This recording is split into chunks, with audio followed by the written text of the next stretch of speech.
ಮುಖ್ಯಮಂತ್ರಿ ಡಿ.ಕೆ. ಶಿವಕುಮಾರ್ ಸರ್ಕಾರದ ಮೊದಲ ಅಧಿವೇಶನ ಶುರುವಾಗಿದೆ. ಇವತ್ತು ವಿಧಾನಸಭೆ ಮತ್ತು ವಿಧಾನ ಪರಿಷತ್ಗೆ ನೂತನ ಅಧ್ಯಕ್ಷರುಗಳ ಆಯ್ಕೆಯ ಪ್ರಕ್ರಿಯೆ ನಡೆದಿದೆ. ಆದರೆ ಪ್ರತಿಪಕ್ಷದವರು ಸಭಾಧ್ಯಕ್ಷ ಹಾಗೂ ಸಭಾಪತಿಯ ಚುನಾವಣೆಯನ್ನು ಬಹಿಷ್ಕರಿಸಿದರು. ಅದಾದ ಮೇಲೆ ಮುಖ್ಯಮಂತ್ರಿಯವರೇ ಮನವಿ ಮಾಡಿಕೊಂಡು ಕಲಾಪಕ್ಕೆ ಬರುವಂತೆ ವಿನಂತಿಸಿದರು. ಶ್ರೀ ಗುರುಪಾದಗೌಡ ಸಂಗನಗೌಡ ಪಾಟೀಲ್ ಅವರನ್ನು ವಿಧಾನಸಭೆಯ ಸಭಾಧ್ಯಕ್ಷರಾಗಿ ಚುನಾಯಿಸಬೇಕೆಂದು ಸೂಚಿಸಿದ್ದೇನೆ. ವಿಧಾನಸಭಾ ಸ್ಪೀಕರ್ ಆಗಿ ಜಿಎಸ್ ಪಾಟೀಲ್ರನ್ನ ಅವಿರೋಧವಾಗಿ ಆಯ್ಕೆ ಮಾಡಲಾಗಿದೆ. ಕಲಾಪ ಆರಂಭವಾಗುತ್ತಿದ್ದಂತೆಯೇ ಸ್ಪೀಕರ್ ಆಯ್ಕೆ ಚುನಾವಣೆ ಪ್ರಕ್ರಿಯೆ ಪೂರ್ಣಗೊಳಿಸುವಂತೆ ಹಂಗಾಮಿ ಸ್ಪೀಕರ್ ಟಿ.ಬಿ. ಜಯಚಂದ್ರ ಸಿಎಂಗೆ ಸೂಚಿಸಿದ್ರು. ಸ್ಪೀಕರ್ ಸ್ಥಾನಕ್ಕೆ CM DK. Shivakumar, GS Patil ಹೆಸರು ಸೂಚಿಸಿದ್ರು. ಈ ವೇಳೆ ಬಸವರಾಜ ಹೊರಟ್ಟಿ ಅವರನ್ನ ಅಸಂವಿಧಾನಿಕವಾಗಿ ಸಭಾಪತಿ ಹುದ್ದೆಯಿಂದ ಕೆಳಗಿಳಿಸಿರುವುದಕ್ಕೆ ಬಿಜೆಪಿ ಜೆಡಿಎಸ್ ನಾಯಕರು ಸದನ ಬಹಿಷ್ಕರಿಸಿ ಹೊರನಡೆದರು. ವಿಧಾನಸಭಾ ಸ್ಪೀಕರ್ ಆಗಿ ಜಿಎಸ್ ಪಾಟೀಲ್ ಅವರನ್ನ ಅವಿರೋಧವಾಗಿ ಆಯ್ಕೆ ಮಾಡಲಾಗಿದೆ ಎಂದು ಸಿಎಂ ಘೋಷಿಸಿದ್ರು. ಅಷ್ಟೊತ್ತಿಗೆ ಪ್ರತಿಪಕ್ಷ ನಾಯಕ ಅಶೋಕ್ ಟೀಮ್ ಕೂಡ ಬಂತು. ಎಲ್ಲರೂ ಒಟ್ಟಾಗಿ ಜಿಎಸ್ ಪಾಟೀಲ್ ಅವರನ್ನ ವಿಧಾನಸಭೆ ಸಭಾಧ್ಯಕ್ಷ ಸ್ಥಾನದಲ್ಲಿ ಕೂರಿಸಿ ಫೋಟೋಗೆ ಪೋಸ್ ಕೊಟ್ಟರು.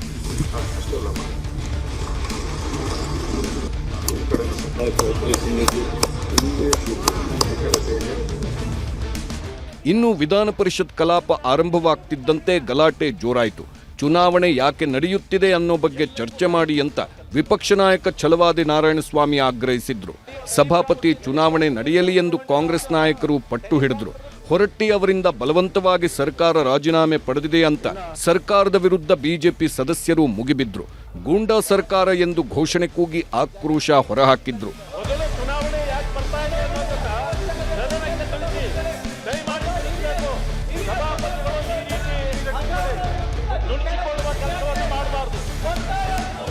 ಇಷ್ಟೆಲ್ಲ ಆದ್ಮೇಲೆ ಕೊನೆಗೆ ವಿಧಾನ ಪರಿಷತ್ ಸಭಾಪತಿ ಆಯ್ಕೆಗೆ ಚುನಾವಣೆ ನಡೆಯಿತು. ಸಲೀಂ ಅಹಮದ್ ಪರ 38 ಮತಗಳು ಚಲಾವಣೆಯಾಯಿತು. ಸಲೀಂ ಅಹಮದ್ ಅವರ ವಿರುದ್ಧವಾಗಿ 30 ಮತಗಳು ಚಲಾವಣೆಯಾಯಿತು.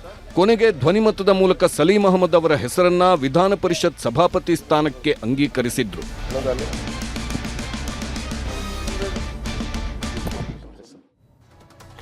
ಇನ್ನು ವಿಧಾನಸಭೆ ಸಭಾಧ್ಯಕ್ಷರಾಗಿ ಜಿಎಸ್ ಪಾಟೀಲ್ ಅವರು ಪೀಠ ಅಲಂಕರಿಸಿದ ಮೇಲೆ ಮುಖ್ಯಮಂತ್ರಿ ಡಿ.ಕೆ. ಶಿವಕುಮಾರ್ ಅವರು ಮಾತನಾಡಿದರು. ನನಗೆ ಯಾರ ಮೇಲೂ ಕೂಡ ದ್ವೇಷ ಇಲ್ಲ, ಮುಖ್ಯಮಂತ್ರಿ ಸ್ಥಾನದ ಅಧಿಕಾರ ದುರುಪಯೋಗ ಪಡಿಸಿಕೊಳ್ಳುವುದಿಲ್ಲ ಅಂತ ಹೇಳಿದ್ದಾರೆ. ಇನ್ನೊಂದು ಕಡೆ ಪ್ರತಿಪಕ್ಷ ನಾಯಕ ಅಶೋಕ್ ಸರ್ಕಾರದ ವಿರುದ್ಧ ಮಾತನಾಡೋದಕ್ಕೆ ಅಂತ ಟಾಂಟ್ ಕೊಟ್ಟರು. ಅಧ್ಯಕ್ಷರ ಆಯ್ಕೆ ವಿಷಯದಲ್ಲಿ ಸಿಎಂ ಅಶೋಕ್ ವಾಗ್ಯುದ್ಧ. ಕ್ಯಾಂಡಿಡೇಟ್ಗೆ ಸ್ಪೀಕರ್ ಕ್ಯಾಂಡಿಡೇಟ್ ಯಾರು ಅಂತ ನಾನು ಕಳಿಸಿದ್ದಾರೆ.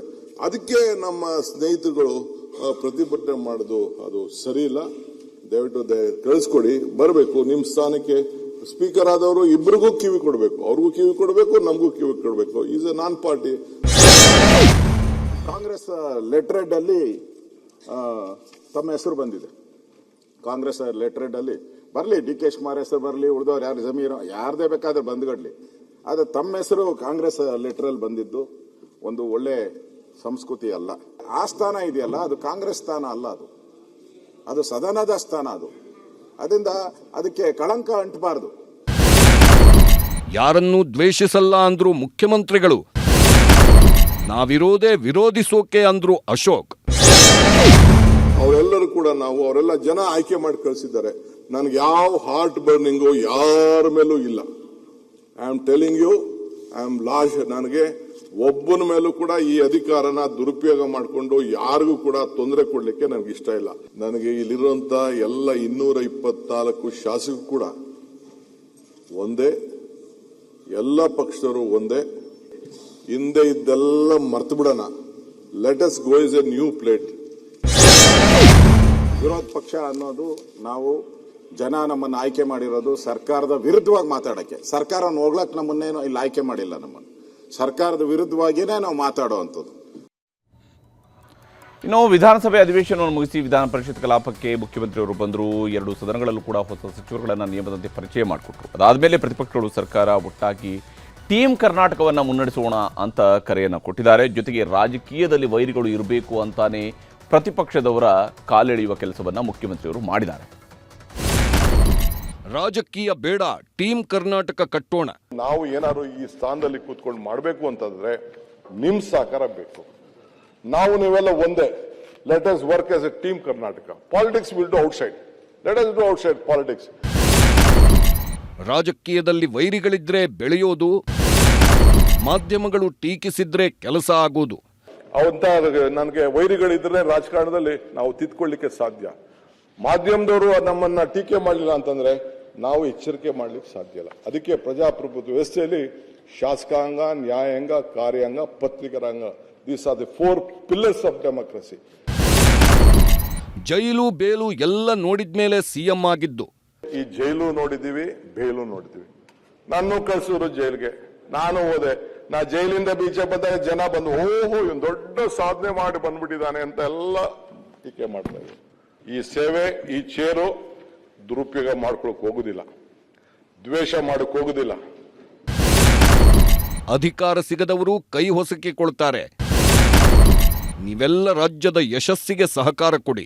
ಕೆಲವ್ರಿಗೆ ಅಧಿಕಾರ ನನ್ ಸಿಕ್ಲಿಲ್ಲ ಅಂತ ಹೊಸಕೊಂಡು ಕೆಲವರು ಏನೇನೋ ಮಾತಾಡ್ತಾರೆ.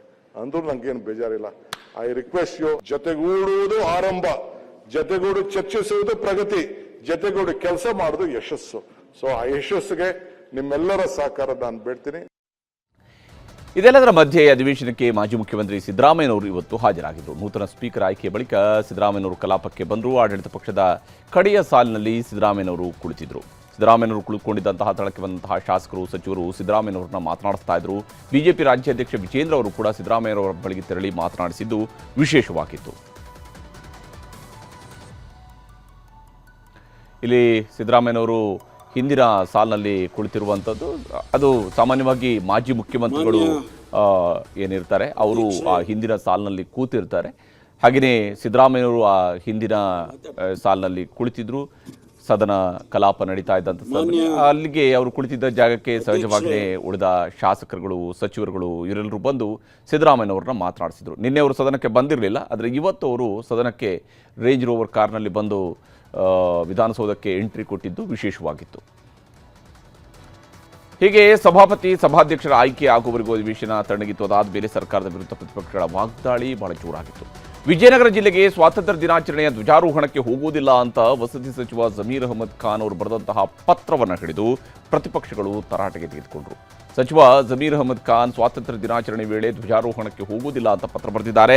ರಾಷ್ಟ್ರಧ್ವಜ ಹಾರಿಸುವುದಕ್ಕಿಂತ ಘನಂದಾರಿ ಕೆಲಸ ಏನಿದೆ ಅಂತ ಕ್ಲಾಸ್ ತಗೊಂಡ್ರು. ಆಗ ಉಪಮುಖ್ಯಮಂತ್ರಿ ಡಾಕ್ಟರ್ ಜಿ ಪರಮೇಶ್ವರ್ ಅನಾರೋಗ್ಯ ಅಂತ ಕಾರಣ ಕೊಟ್ಟರು. ಕೊನೆಗೆ ಸಿಟ್ಟಿಗೆದ್ದ ಬಿಜೆಪಿ ನಾಯಕರು ಸಚಿವ ಜಮೀರ್ ಅವರನ್ನ ಸಂಪುಟದಿಂದ ಕೈ ಬಿಡಬೇಕು ಅಂತ ಆಗ್ರಹಿಸಿ ಸಭಾತ್ಯಾಗ ಮಾಡಿದರು. ಕಲಾಪದ ವೇಳೆ ಜಮೀರ್ ದೇಶದ್ರೋಹಿ ಅನ್ನುವ ಘೋಷಣೆಯೂ ಕೂಡ ಮೊಳಗಿತು. ಸ್ಪೀಕರ್ ಜಿಎಸ್ ಪಾಟೀಲ್ ವಿಧಾನಸಭೆ ಕಲಾಪವನ್ನು ಸೋಮವಾರ ಬೆಳಗ್ಗೆ 11 ಗಂಟೆಗೆ ಮುಂದೂಡಿದರು.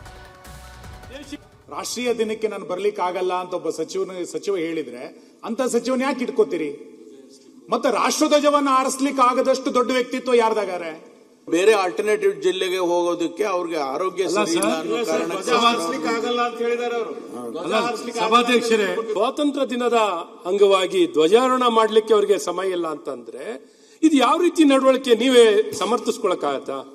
ನೀವೇನಾದ್ರು ಸಮರ್ಥಿಸ್ಕೊಳಕ್ಕಾಗತ್ತಾ? ಅಥವಾ ಅವ್ರ ರಕ್ಷಣೆಗೆ ನೀವು ಬರ್ಲಿಕ್ಕಾಗತ್ತಾ? ಈ ನಡವಳಿಕೆ ನಿಜಕ್ಕೂ ರಾಜ್ಯಕ್ಕೆ, ದೇಶಕ್ಕೆ ರಾಷ್ಟ್ರಧ್ವಜಕ್ಕೆ ಅವಮಾನ ಮಾಡಿದ್ದಾರೆ.